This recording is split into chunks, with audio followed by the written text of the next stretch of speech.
vamos a seguir quietos, cesen los movimientos y podamos estar escuchando directamente la palabra por este instrumento de Dios, nuestro hermano y pastor Ernesto Silva. Bienvenido, pastor.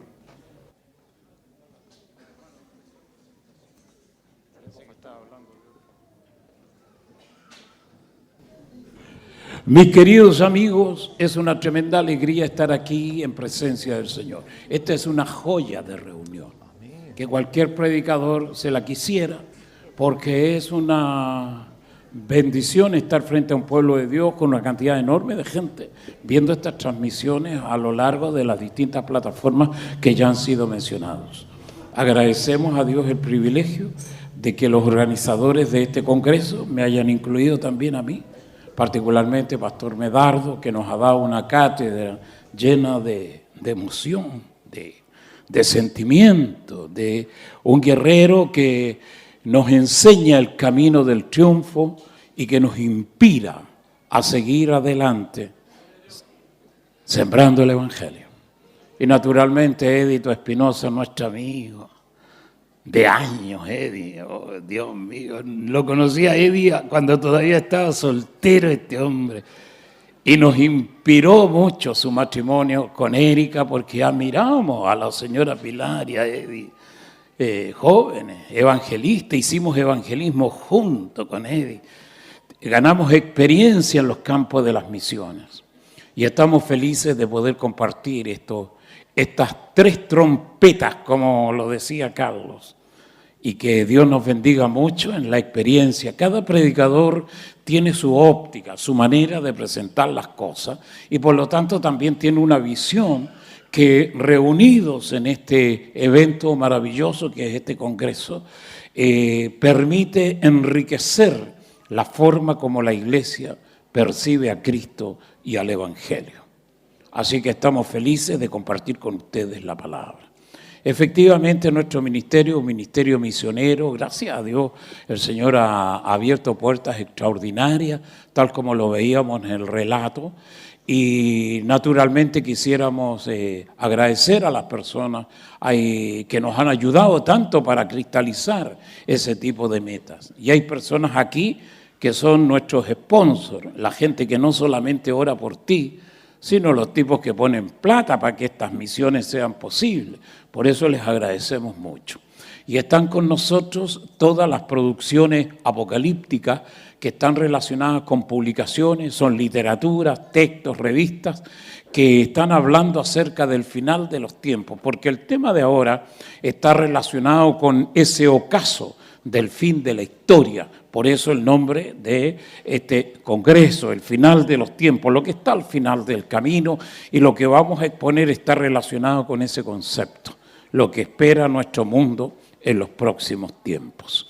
Están nuestras revistas, véanlas, ahí está Cristian en un excelente stand para presentarle las mejores producciones. Cuando ustedes compran esas producciones, nos permiten seguir viajando para presentar el mensaje del Señor en muchos lugares del mundo. Ahora mismo, en marzo de este año 2025, tenemos un proyecto misionero, el de mayor envergadura que hemos enfrentado, que es estar en Europa, predicando en 6 países distintos. En España, en Italia, en Francia, en Portugal, en Suecia y en Dinamarca. Y todas las personas que nos ayudan serán bienvenidas para que estos sueños misioneros se hagan realidad en la vida de gente como nosotros. Tenemos una avanzada edad con la Erika, 76 años de promedio, y estamos aquí como si tuviéramos 20 años, viajando como Boy Scout o como hombres y mujeres de aventura en Cristo. Eso nos tiene vivos, y ya ustedes saben lo que siempre digo a la gente: vamos a vivir como mínimo 100 años con la Erika, predicando la palabra del Señor. Y yo sé, Eddie, que Dios te va a conceder vida, igual que a Medardo, para que nos sigamos viendo 25 años más, por lo menos, y que Dios en su misericordia nos permita una larga vida, para que estemos en un lugar como este, arengando a las futuras generaciones. Amén. Vamos al tema de hoy, Mateo capítulo 24, como no, versículos 12, 13 y 14, donde el texto nos habla de el final de los tiempos. 24:12, Mateo 24:12. Esta palabra la leemos en el nombre de Jesús nuestro Señor. Es la palabra profética del famoso capítulo 24. Y por haberse multiplicado la maldad, el amor de muchos se enfriará. Mas el que persevere hasta el fin, éste será salvo. Y será predicado este evangelio del reino en todo el mundo para testimonio a todas las naciones, y entonces vendrá el fin. Es la palabra del Señor. La gente se pregunta qué nos depara el año 2025. Estamos casi al final del año y los que hacen augurio, los que pronostican, los que predicen, los que de alguna manera están haciendo cálculos en el campo de la historia, de la filosofía, están tratando de ver qué tan anunciante de futuros eventos será el próximo año. La verdad es que estamos metidos en la guerra más terrible de este siglo XX. Nunca había habido una guerra como la que está habiendo en la tierra de Israel. Desde que el Estado de Israel se fundó en el año 1948, nunca había habido un enfrentamiento como el que está ocurriendo en el Medio Oriente.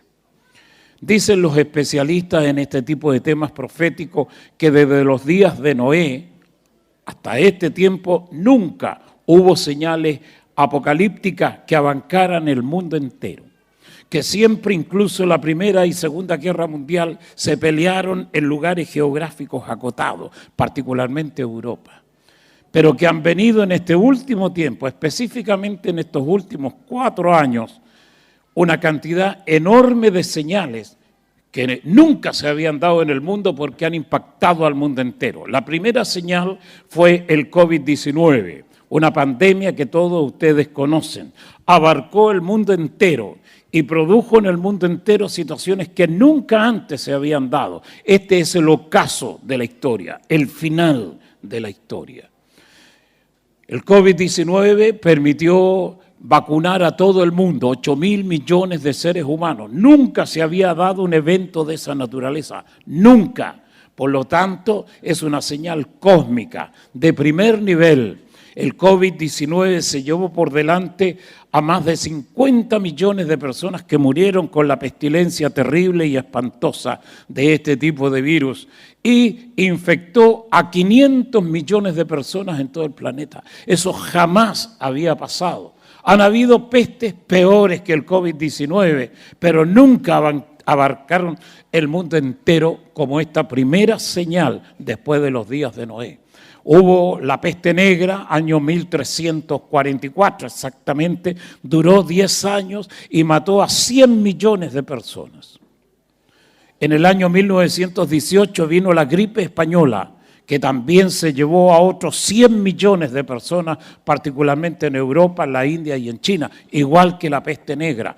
Pero nunca hubo en la historia humana una plaga como la del COVID-19 que abarca el planeta entero y que permite, sobre todo, la vacunación de 8.000 millones de seres humanos, sin saber qué cosas contenían las vacunas, las ampollas que le metieron a esos 8.000 millones de personas en el mundo entero. La primera señal cósmica. Viene ahora la segunda señal, en febrero del año 2022, la invasión de Rusia hacia el territorio de Ucrania, que es la guerra de Gog y Magog, que aparece anunciada, capítulo 38-39 de Ezequiel. Es una cuestión extraordinaria. La palabra profética de Ezequiel dice que se levantará desde el norte de la ciudad de Jerusalén. Cuando uno traza una línea hacia el norte de Jerusalén aparece la ciudad de Moscú, que en ese momento se llamaba Mesec, y había una ciudad aledaña que se llama Tubal, que también corresponde geográficamente a otra gran ciudad de la Federación Rusa de hoy. dice que se levantará una coalición de naciones capitaneada por Mesec y que va a formar una coalición internacional donde aparecen las naciones persas, que son Elam, que antes se llamaba Elam, pero ahora se llama Irán, y la nación persa de Irak, que juntas van a formar una coalición guerrera de un nivel extraordinario y temible. Están involucrados todas las naciones musulmanas en el mapa geográfico actual. Aparecen naciones como Libia, Egipto, Sudán, aparecen naciones como Etiopía, que indudablemente forman un grupo de guerreros impresionante en el final de los tiempos. Esto es la guerra de Gog y Magog, febrero del año 2022. Y después aparece la tercera señal del 7 de octubre, que justamente en 2 días más se rememora la más trágica de las experiencias de Israel en toda su historia como nación del tiempo presente, que es el ataque de la franja de Gaza en contra del territorio de Israel. Es la tercera señal, la guerra de Israel, apocalíptica, terrible, espantosa, absolutamente decisiva, porque se pelea en el campo de la Tierra Santa. Y después aparece la cuarta señal, que es la que determina el futuro de la historia. Nosotros estábamos predicando justamente con la Erika en Barcelona en un momento del año pasado y vimos una entrevista del ministro de Defensa de Alemania que se llama Boris Pistorius, que es un personaje porque la OTAN, que es el ejército más poderoso del mundo, tiene como principal fuente de recursos bélicos a Alemania, que es el que aporta más soldados y más instrumentales de la guerra en toda Europa. El ministro Pistorius ha dicho, vi la entrevista, la vimos porque estaba en español, tipo dice, es inevitable una guerra contra Rusia. Dentro de 3 años o a lo más 5 años, la Federación Rusa, el imperio ruso revivido por Vladimir Putin, va a enfrentarse a Europa, que es la OTAN, la fuerza bélica más poderosa del planeta, y va a haber una guerra inevitable. Yo recuerdo las palabras de Vladimir Putin, primer ministro de Rusia, diciendo una frase que él rememora de sus tiempos de juventud. Dice que él aprendió en Leningrado, que es una ciudad militarmente muy importante en la historia rusa, porque allí fue derrotado el imperio alemán de Hitler cuando intentaron invadir la Rusia del año 1945. El tipo aprendió una frase y la repitió delante de los periodistas, es Vladimir Putin. Dice, aprendí en las calles de Leningrado que cuando la pelea es inevitable, tú debes dar el primer golpe siempre. Esa misma tesis se la aplica ahora a esta guerra que se está dando en la guerra de Gog y Magog y toda la cantidad enorme de situaciones que pueden producirse con la guerra que hoy está en el Medio Oriente. Traducida esa idea de Vladimir Putin, que tiene un arsenal poderosísimo en armas nucleares, más de 5.000 ojivas nucleares, lo que es un armamento endemoniado, diabólico, terrible, que puede borrar del mapa de la Tierra una cantidad de miles de millones de seres humanos si esa guerra se desata. Traduciendo la idea de Vladimir Putin significa que Rusia, si percibe que la van a atacar, Rusia lo que va a hacer es disparar toda su cohetería nuclear sobre Europa, porque esa es la tesis del premier, que es el primer ministro de Rusia. Esa cuestión es una amenaza real. Y por eso es que tienen miedo de atacarlo.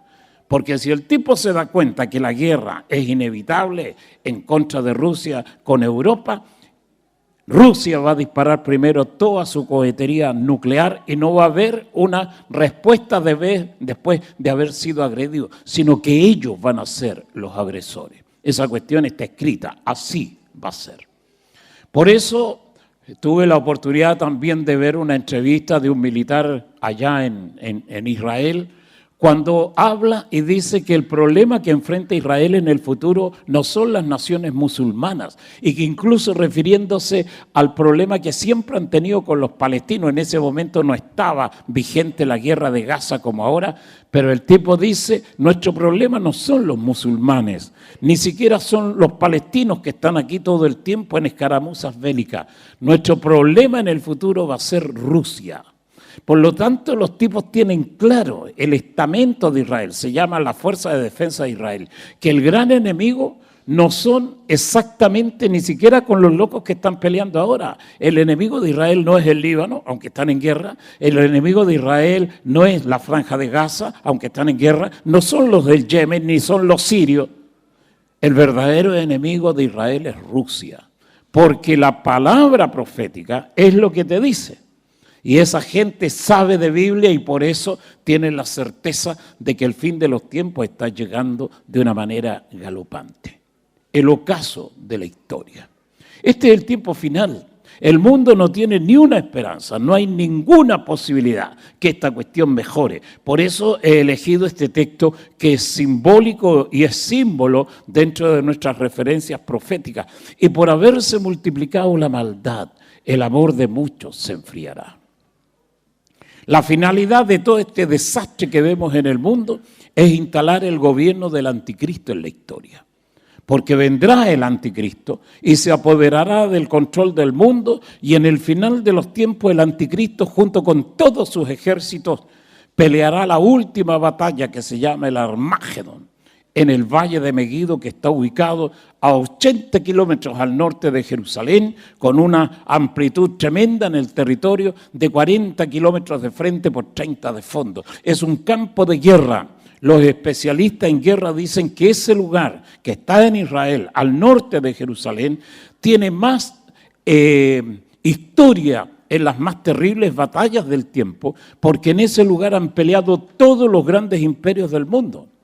Egipto, los asirios, después vinieron los de Babilonia, aparecieron los muchachos de los griegos, vino el imperio medo-persa primero, después los griegos, después los romanos, y han peleado en ese lugar una cantidad enorme de ejércitos.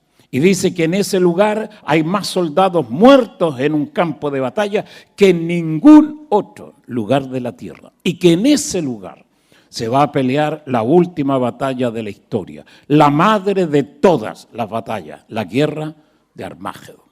Esa cuestión es gravitante y terrible. El anticristo se va a apoderar del mundo y al mundo entero lo va a dirigir hacia la destrucción total. Y el último acto que va a tener el anticristo sobre la historia es formar un poderoso ejército que luche contra el ejército del cielo, que viene con Cristo a la cabeza para aplicar justicia y venganza sobre las naciones del mundo. Ese es el ocaso, es el final de la historia. Así es que mientras esa cuestión se está dando, todo lo que está pasando en este mundo nos va llevando hacia ese momento impresionante en la historia humana, donde el anticristo se apodera del control del mundo.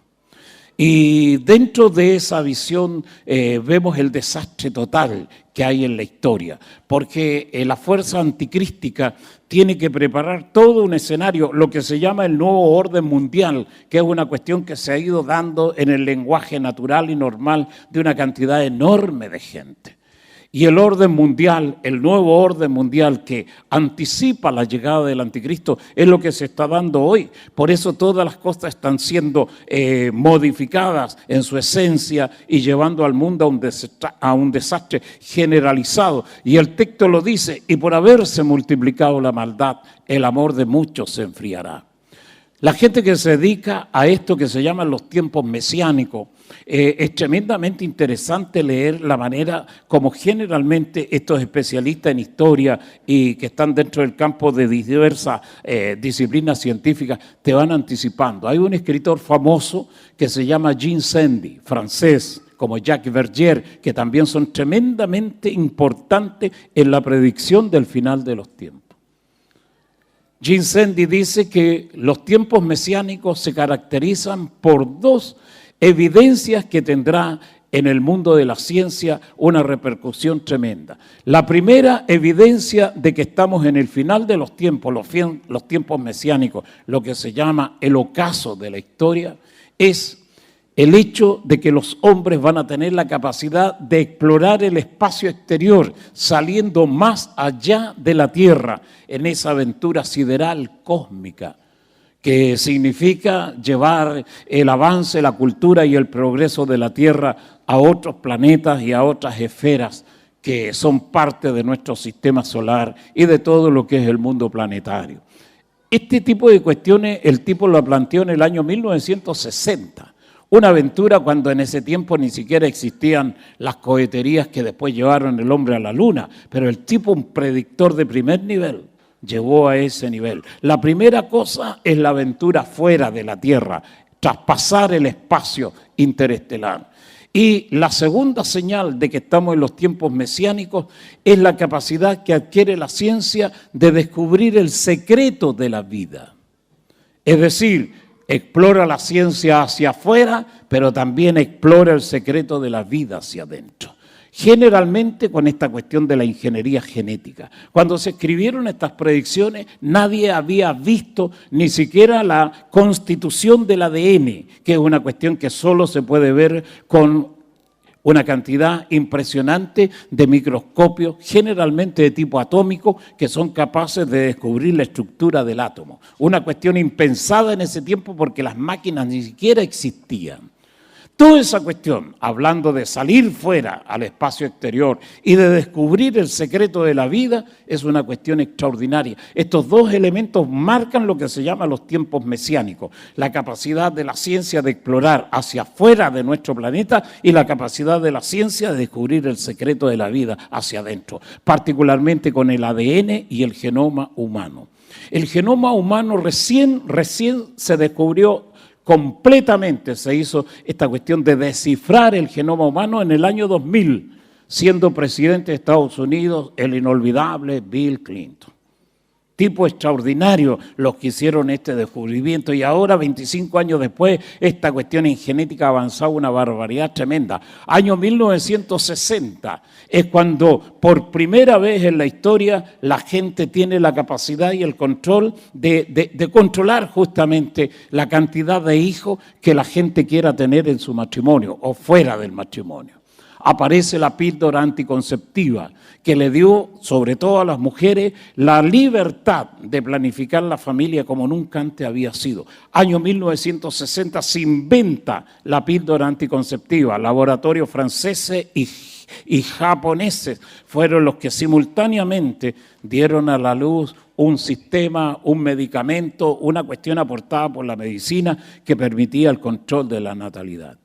Y esa cuestión, año 1960, produjo la más terrible degeneración de todos los tiempos, porque las píldoras anticonceptivas no solamente la usaron los matrimonios, las mujeres, los hombres casados, sino que la píldora cayó en manos de gente soltera, sobre todo de los hippies, cuyo lema es haz el amor y no la guerra, y esos tipos se mandaron la barbarie más impresionante en la actividad sexual de los últimos tiempos. Aparte que agregaron las drogas, la marihuana, la cocaína, drogas heroicas como el LSD, que produjo desastre en las juventudes norteamericanas y en el mundo entero, incluido aquí, en nuestro país. Toda esa cuestión comienza año 1960, porque es la bisagra en la historia, es el año icónico que cambió el destino del mundo.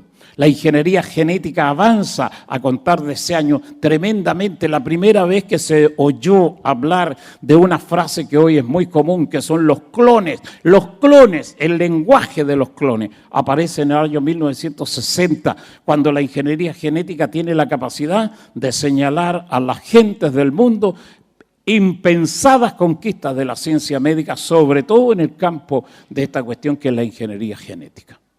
El mundo cambió a contar del año 1960. Y las gentes que exploran estas cuestiones profundas dicen que los últimos seres humanos, realmente humanos, nacieron hasta el año 1960. Que todos los tipos que nacieron después del año 1960 no son humanos, por lo menos no enteramente humanos, sino que tienen mezclas genéticas, que los científicos llaman mezclas exógenas, donde hay una cantidad enorme de agentes no humanos interviniendo el ADN humano y produciendo una procreación de seres que no son enteramente humanos. Que es lo mismo que pasó en los días de Noé. En los días de Noé hubo una mutación genética impresionante que termina justamente con la condenación del mundo de Noé por la maldad exacerbada, terrible y espantosa de los días de Noé. Es decir, los tipos no se hacían malos porque tuvieran malos amigos o porque nacieran en la pobreza o porque nacieran en un mundo de gente corrupta. En los días de Noé la gente nacía mala. Los tipos, igual que ahora, porque se repiten los días de Noé, nacían bajo el estigma de la maldad extrema. Y lo que te apuntan los genetistas, que es una cuestión terrible, es que en los días de Noé empezaron a nacer niños que no tenían alma ni espíritu. Eran simplemente cascarones biológicos que no tenían nada que salvar. Por lo tanto, era imposible que fueran rescatados para la salvación.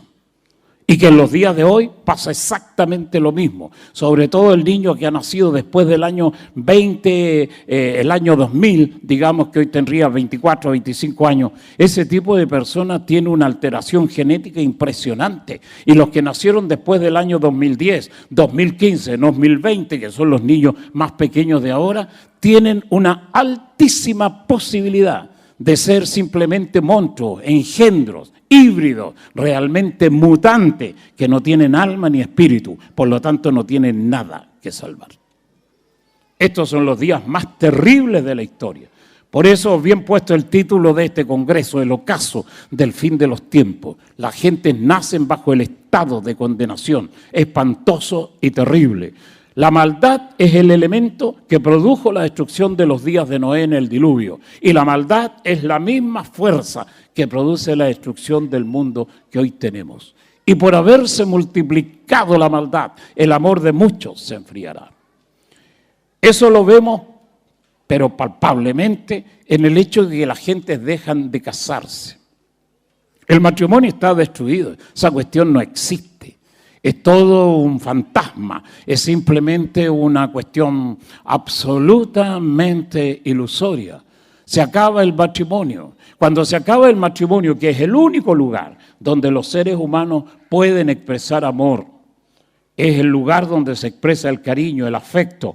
Y cuando nace el hijo, papá y mamá unen mucho más sus vidas porque el hijo es el producto de una unión sexual de un hombre y de una mujer y por lo tanto el amor al hijo es una cuestión grandísima que generalmente excede al amor de las parejas que formaron al hijo.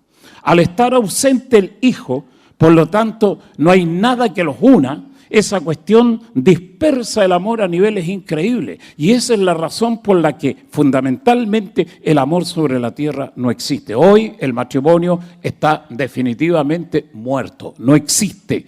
Solamente idiotas como nosotros, como la Erika y yo que llevamos 54 años de matrimonio y otros próceres que están aquí, son los que conservamos en alto la bandera sagrada y bendita del amor. Todos los demás están fuera de ese catálogo.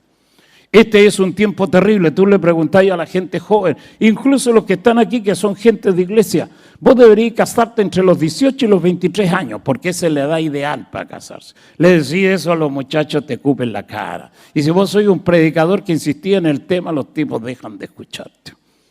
Y la gente generalmente posterga el matrimonio a los 30 años y hoy con las tendencias mundanas que hay, los locos ni siquiera se casan, viven en pareja. Como siempre lo digo porque soy un tipo grosero para la prédica, los tipos no se casan, se aparean, como lo haría el perro o el gato callejero en época de celo.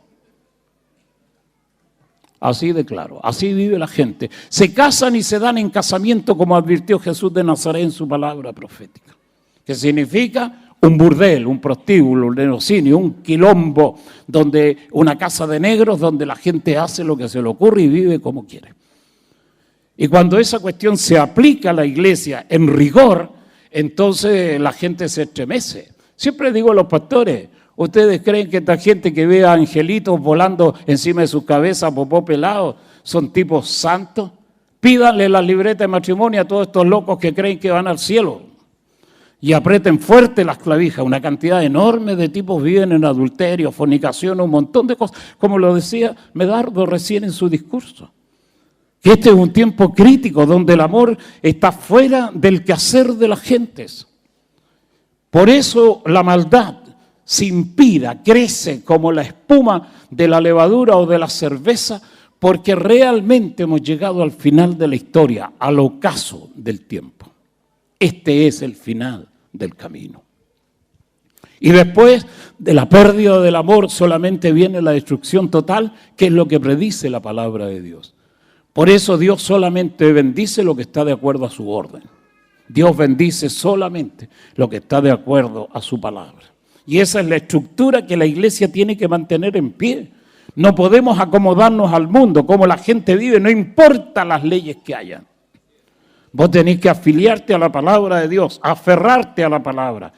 Tienes que estar decidido a morir aferrado a la palabra. Tienes que hacerte esclavo, encadenarte a la palabra. No importa lo que pase y cómo la gente viva. Aquí mismo en Chile y en otros lugares del mundo, vemos cómo la gente poderosa vive y lo que hacen y cómo tienen su forma de desarrollar este tema de la familia particularmente, que es una cuestión que realmente está fuera de toda posibilidad que sobreviva. Políticos nuestros de este país, de la manera como viven, de las familias que forman, tipos que están en la más alta magistratura de esta nación, imponiendo leyes, haciendo leyes, tienen una vida disoluta. Estos locos no tienen ningún miramiento en estas cuestiones que son de ética y moral. Así, como Juan el Bautista cuando se paró frente al inolvidable Herodes, acusándolo de que siendo rey de Israel no podía tener como amante a su cuñada, la esposa de su propio hermano. Y que esa cuestión le costó la cabeza a Juan el Bautista. Y hoy en día la gente vive, gente de la política de este país, del más alto nivel, viven una vida absolutamente disoluta, sin ningún parámetro de contención, sin ningún atisbo de moral. Y eso lo vemos repetido en la gente de dinero y en la gente pobre, y así vive un país como el nuestro. Por eso le va como le va. La palabra de Dios en el Deuteronomio lo cita de una manera tremenda, porque este es el ocaso, el final de los tiempos. Si ustedes no guardan mis mandamientos y si ustedes no andan de acuerdo a esta palabra, esto es lo que les va a pasar. Vendrá sobre ustedes espíritu de turbación, de oscuridad. Palparás al mediodía como palpa el ciego sin poder tocar nada. Así será tu vida. Te llenaré, dice el Señor, de locura. Y dice una cuestión tremenda. Y serás robado todos los días y no habrá quien te salve. Ay, Dios mío, esa cuestión la vemos en este país de ladrones fascinerosos, tipos que roban todo y de todo, una cantidad enorme de delincuentes haciendo pedazos esta bendita tierra. El Deuteronomio 28, ahí está el texto, después léanlo. Terrible, espantoso, porque este país de porquería le va como le va. Porque realmente los tipos hicieron lo que quisieron, se opusieron a la ley de Dios y creen que van a salvar el pellejo miserable en que viven. Este es el tiempo de la palabra de Dios. Por eso la iglesia tiene que ser distinta. No importa cómo caminen estas sabandijas con la cabeza para abajo y las patas para arriba. Nosotros vamos a hacer lo que hizo el inolvidable conquistador de Canaán. Ustedes pueden servir a los dioses que vieron en Egipto. O pueden servir a los dioses que vieron en Canaán. Pero yo y mi casa serviremos a Jehová. ¡Qué bueno! ¡Vamos! Por eso, este es el final de la historia. Es irreversible. La gente no tiene ni una posibilidad de retornar a la vida correcta. Dante Alighieri, que es el más célebre de todos los literatos italianos de la Edad Media, año 1300, escribió su inolvidable novela, La Divina Comedia, año 1304. Y él concibe el infierno de una manera muy particular en su crónica literaria. Dice que el infierno está compuesto por 9 infiernos, uno dentro de otro. No tenemos idea si son 9 o son 7 o son más o son menos los infiernos uno dentro de otro. Pero él, en su forma de ver esta cuestión tan extraordinaria que es el Hades, escribe en su novela, porque es una novela, no es una cuestión histórica, pero tremendamente conocida.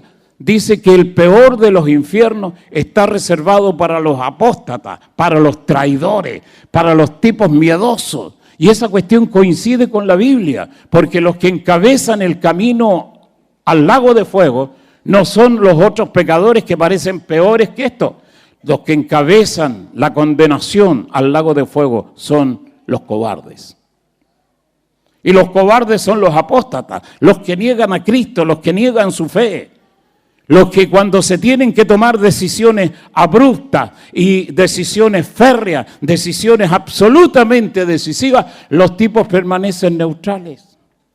No se juegan el pellejo por la verdad de Dios, ni apuestan su vida defendiendo los valores de un evangelio como el que tenemos. Los tipos se declaran neutros, que cada cual haga como quiera, yo no me meto, yo no opino. Ese tipo de gente se llaman cobardes, y el peor de todos los Hades, y el peor de todos los Seoles, y el peor de todos los infiernos, está reservado para gallinas miedosas como esas. Ustedes están aquí para decidir, amigos míos. Y vamos a tener que tener una fuerza extraordinaria para declararnos adictos a Cristo. Porque la expresión adicto no es simplemente para los tipos que andan detrás o dentro de las drogas. La palabra adicto significa esclavo. Yo me declaro esclavo de la palabra de Dios. Me declaro adicto a Cristo. Me declaro esclavo de Cristo, como lo dice el apóstol Pablo cuando él habla de que es siervo de Jesucristo. La iglesia tiene que tener esas posturas radicales. Este es el tiempo no para andar buscando de alguna manera el consenso o tener la capacidad de ponerse de acuerdo con la mayoría, que es la cuestión que rige las democracias. No estamos aquí para ser amigos de los que votan más voluminosamente por un proyecto, por una idea. Nosotros estamos aquí para votar por Cristo y para señalarnos como seguidores irrenunciables de su camino y de su palabra eterna. Este es un tiempo difícil. En esa novela, Dante Alighieri, concibiendo la idea del infierno, dice que en el umbral de la entrada a los infiernos hay un eslogan, una frase, que es icónica en su novela, seguramente una de las más importantes de toda su obra literaria. La frase dice así, en el umbral de la puerta del infierno: los que entráis por esta puerta, abandonad toda esperanza. Ese es el infierno. No hay regreso, no hay retorno, no hay posibilidad ninguna de que las cosas cambien. Eso es justamente lo que está haciendo el mundo. El mundo ha entrado por una puerta de la que no puede volver atrás. Y es la puerta del desastre, de la condenación, del fin de todas las cosas. Se acaba el amor, se acaba la familia, se acaba el matrimonio, se acaban los hijos, se acaba la sexualidad correcta, que es la sexualidad de un hombre y de una mujer. Por eso nos llenamos de homosexuales, de lesbianas, de tipos pervertidos, de tipos que son pedófilos, abusadores de menores, una cantidad enorme de desgraciados que no merecen vivir, pero que viven de la forma como viven, porque esa es la manera como creen que la vida debe vivirse. Ese es el problema. Entonces, cuando la iglesia está en contra de ese tipo de práctica, la iglesia parece obsoleta, parece vieja, vetusta, desplazada de la historia, está viviendo en las cavernas, los tipos nos miran como si fuéramos aventureros de otro siglo y por lo tanto nos estiman absolutamente desfasados en el tiempo. Sin embargo, la palabra dice que Jesucristo es el mismo, ayer, hoy y por los siglos. De Dios se dice que es inmutable, que en el eterno no hay mudanza ni sombra de variación. Por lo tanto, la palabra de Dios permanece para siempre. Y entonces vivimos en este conflicto. En este ocaso de la historia, nosotros somos los que vamos más allá de la historia. No estamos aquí para quedarnos en el presente, aunque evolucione, sino que estamos para vivir en ese final de los tiempos y más allá. Por lo tanto, nuestro ocaso no es el ocaso de los pueblos ni de las naciones. Nosotros estamos más allá del día que está muriendo. Somos hijos de la mañana, somos hijos de la luz, somos hijos del tiempo futuro, somos hijos de Cristo, somos hijos de Dios. Amén. Este es un tiempo grave, terrible, donde, volviendo a la tesis primera, el amor de muchos se ha enfriado. Hoy la gente no se casa, no tienen hijos, la mayoría, porque el amor se ha esfumado. La gente no quiere casarse, la gente no quiere tener hijos, prefieren un perro, un gato, algún otro mamífero que de alguna manera reemplace a lo que es irreemplazable. Nunca un perro o un gato va a ser superior al amor a un hijo. Nunca, esa cuestión no existe. Pero sin embargo la gente, tratando de alguna manera de paliar esa ausencia del hijo, tienen perro, gato, algún tipo de mamífero que les traiga algo de alegría y de consolación a sus corazones, porque dicen que las bestias son mucho más agradecidas que los propios seres humanos. Y esa cuestión, a lo mejor visto de cierta perspectiva, tú vas encontrando que en el análisis se pueden dar ese tipo de casos. El niño que nace hoy, que es el niño índigo, que tiene una capacidad extraordinaria de pensamiento, de reflexión, es tremendamente inteligente, pero el tipo es terriblemente frío. No tiene sentimientos, no tiene misericordia, no conoce la compasión. Por eso aquí mismo en este país, como lo vemos en muchos lados, los delincuentes cada vez son más jóvenes, niños. No solo porque son inimputables y por eso se aprovechan de la corta edad, sino que tienen las tendencias justamente a despreciar la vida. Esos tipos no tienen ninguna compasión ni misericordia, no tienen un corazón caliente, algo que los científicos llaman el sentimiento de culpa. El sentimiento de culpa es una advertencia en la conciencia humana que a la gente le dice: si tú caminas por esta senda, vas definitivamente al error, a la muerte y a la destrucción. Estos tipos carecen de sentimiento de culpa. Están haciendo un tipo de niño que no tiene conciencia y por lo tanto es el más peligroso de todos los asesinos porque no tiene sentimiento. Son toda una tribu de psicópatas, de tipos locos que no aman ni siquiera a la madre que los parió y tampoco tienen ningún cariño por el hijo, por el padre que los ha engendrado. Por lo tanto, los tipos carecen de esta fuerza tremenda que es el amor a los padres. Y cuando la gente transgrede ese mandamiento, que según el apóstol es el primero con promesa: honrarás a tu padre y a tu madre para que seas de larga vida sobre la tierra, y agrega después en otro capítulo: y te vaya bien en todo lo que emprendas. Cuando la gente transgrede ese mandamiento, que es el principal de la relación de padres e hijos, entonces todo está perdido y todo está condenado. Esta es una generación que no tiene padre ni madre, por lo tanto no tiene sentimientos con los que proteger a las especies que vendrán en el futuro. El niño de hoy, en general, es un hijo justamente de la destrucción más terrible que está viniendo sobre la tierra. Dicen los especialistas que el niño que hoy nace es un niño que tiene capacidades cognitivas, que son las capacidades de la inteligencia humana más desarrolladas que cualquier otro momento de la vida, de la historia del hombre sobre la tierra, que son tremendamente inteligentes y que no son solamente inteligentes los hijos de los millonarios, de los ricos, sino que en todos los estamentos y en todos los grupos etarios, que son las edades, y en cualquier clase sociológica, social, económica que se dé este fenómeno, todos los hijos que están naciendo tienen una capacidad impresionante en la capacidad cerebral. Son hijos del espíritu en el sentido de la inclinación del alma. Por eso son tipos más bien espirituales. Su signo es el aire, que representa la tendencia a las cuestiones no materiales que tiene la vida. Bien conducidos por el camino de Dios serán ángeles, pero conducidos por el camino de la oscuridad serán todos una tropa de demonios, que es lo que estamos viendo en el mundo de hoy. Por eso instruye al niño en su camino, porque aun cuando fuere viejo no se apartará de esa senda. La iglesia tiene que entender, hay que tener una pedagogía, una especial enseñanza para los niños pequeños.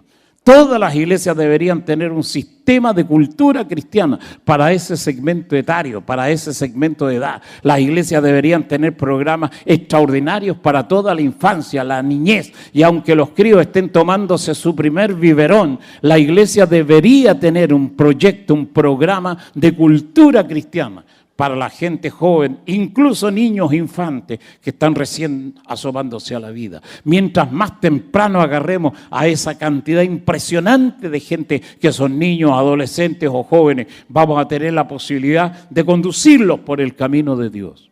El niño que hoy están haciendo es un híbrido, un mutante, realmente un monstruo. Lejos de Dios será la peor de todas las pesadillas que el mundo va a enfrentar. Por eso hoy por hoy, cuando hablamos de este final de los tiempos, el mundo no tiene esperanza. Esta cuestión no va a mejorar nunca. Aparte, vamos a un campo galopante de guerra, de destrucción. Como la Biblia lo predice, habrá guerras. Y no solamente guerras, vendrán hambres, vendrán pestes. Y las fieras de la tierra, en el Apocalipsis 6, cuando habla del cuarto jinete del Apocalipsis, cuyo jinete, dice el texto, es la muerte y los infiernos le siguen. Este es el tiempo final de la historia. Esta cuestión se acaba. No tiene reversa ni posibilidad de arreglarse. El mundo entero marcha hacia el colapso y la destrucción total. La única posibilidad es lo que Cristo dice y lo que la palabra predice. Cristo en nosotros, esperanza de gloria. Todos los demás no tienen esperanza. Pero bienaventurados aquellos que conocen al Hijo de Dios, en cuyas vidas vive Cristo. Cristo es la esperanza de gloria. Por eso el Evangelio tiene que ser predicado a toda criatura. Los tipos que están naciendo hoy, que es el grupo de los malos, son elementos de destrucción. Esos locos no tienen nada que salvar. Están condenados de antes de tomarse el primer biberón. Nacieron para ser pasto del infierno. Una cantidad enorme de gente que tienen esos perfiles. Por eso la contaminación genética determina las posibilidades de la salvación de la gente. Por eso cuando vino el COVID-19, mató un montón de viejos, sobre todo en enero del año 2020 para adelante. Y hubo una cantidad enorme de niños que nunca contrajeron el virus, nunca. Y los científicos empezaron a investigar por qué los niños, específicamente los niños, no tenían ninguna afectación con el COVID. Y los tipos descubrieron que los niños tenían una adaptación a la baja carga de oxígeno, porque el virus del COVID-19 afecta terriblemente el sistema broncopulmonar y es por la ausencia de oxígeno que hay en la atmósfera. Esa cuestión es real. Y descubrieron aparte que los niños que tenían esa mutación genética, que el virus no los afectaba, los tipos tenían muchos parecidos a los reptiles. Que sinceramente, cuando se analiza el ADN, los tipos descubrieron, los científicos, que los niños que estaban bajo ese perfil tenían solamente un 24% de ADN humano y un 76% de ADN exógeno, que no pertenecía a la raza humana. O sea, en el análisis genético eran más tipos no humanos que gente realmente humana. Que aunque tuvieron la capacidad de sobrevivir al virus y no ser muertos por el problema broncopulmonar que significó el COVID-19, los tipos habían perdido los perfiles humanos y se parecían más a la culebra, al reptil, se parecían más al cocodrilo, al caimán, a la iguana, que son, como dicen los científicos, animales de sangre azul, no por el color de la sangre, sino por la temperatura de la sangre. La temperatura de la sangre en todo lo que es el cuadro, el espectro de los colores, mientras más se acercan los colores al azul, son más fríos, y mientras más se acercan al rojo, la sangre es más caliente. La sangre del tipo que están naciendo hoy se acerca al azul, por eso se llama niño índigo, porque el color índigo es un color celeste más cercano al azul que al rojo.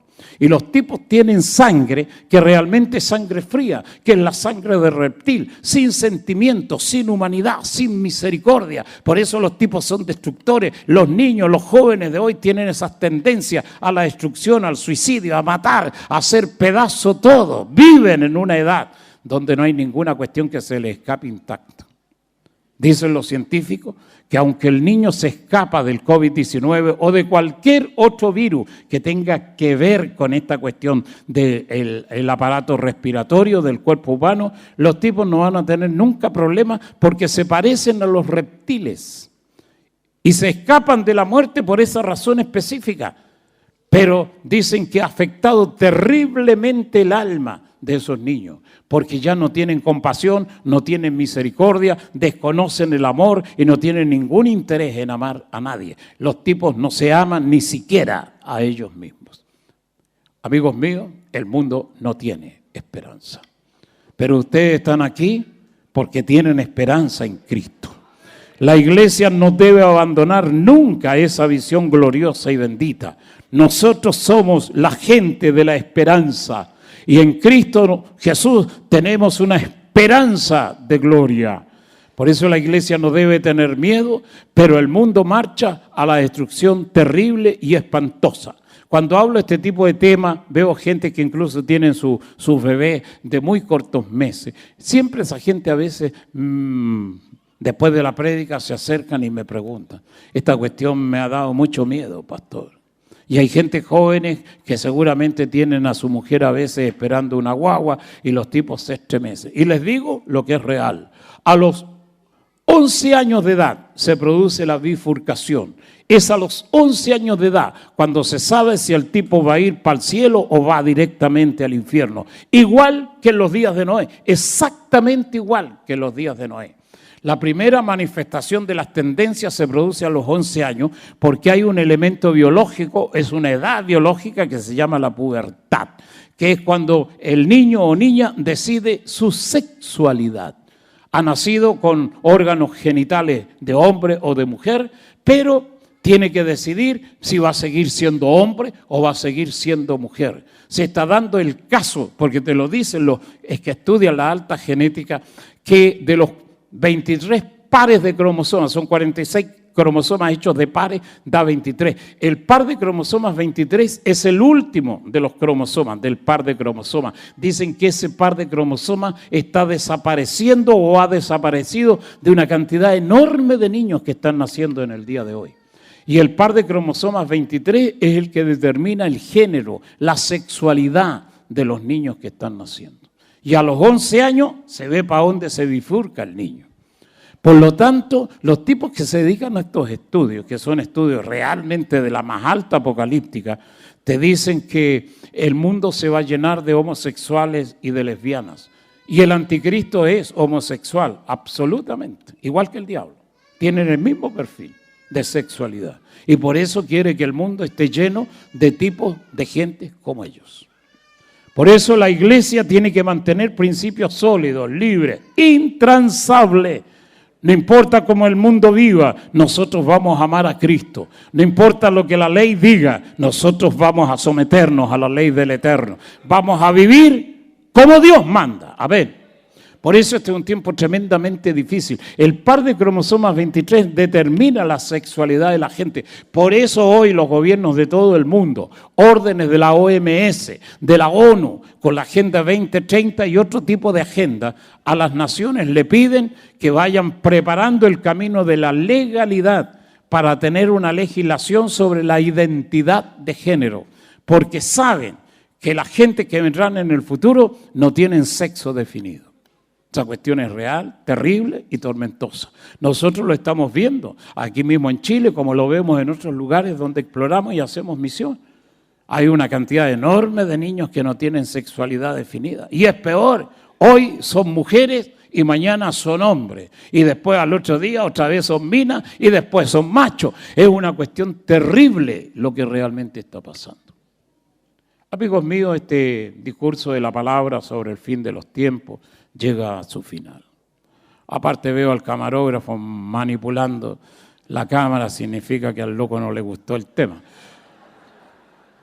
No quiero creer que lo afecta la palabra, pero esta cuestión es así, ¿eh?